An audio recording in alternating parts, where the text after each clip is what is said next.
আকাশের মুখ ভার গোটা দক্ষিণবঙ্গ জুড়ে সক্রিয় রয়েছে বর্ষা। কলকাতা সহ একাধিক জেলায় টানা বৃষ্টিতে বিভিন্ন রাস্তাঘাটে জল জমেছে।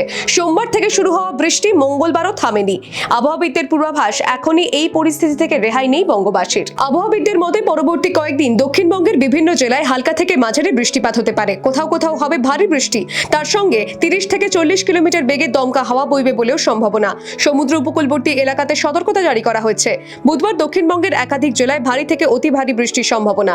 24 পরগনা, পূর্ব বর্ধমান, হুগলি, বাঁকুড়া ও পশ্চিম মেদিনীপুর জেলায় জারি হয়েছে কমলা সতর্কতা। বজ্রবিদ্যুৎ সহ বৃষ্টি ও ঝোড়ো হওয়ার সম্ভাবনা রয়েছে দক্ষিণের অন্যান্য জেলাগুলিতেও। পাশাপাশি পশ্চিম বর্ধমান, ঝাড়গ্রাম ও পুরুলিয়ায় বুধবার ভারী বৃষ্টি হতে পারে। আবহাওয়া দপ্তর জানিয়েছে, আগামী সোমবার পর্যন্ত দক্ষিণবঙ্গে বৃষ্টিপাতের সম্ভাবনা থাকবে। আবহাওয়ার খুব একটা পরিবর্তন হবে না। সব মিলিয়ে বর্ষার ঝাঁকুনিতে কার্যত থমকে রয়েছে দক্ষিণবঙ্গের জনজীবন। রাজ্যের একাধিক জেলায় বর্ষার পাশাপাশি নদীর জলস্তরেও নজর রাখছে প্রশাসন। Bureau report, the wall.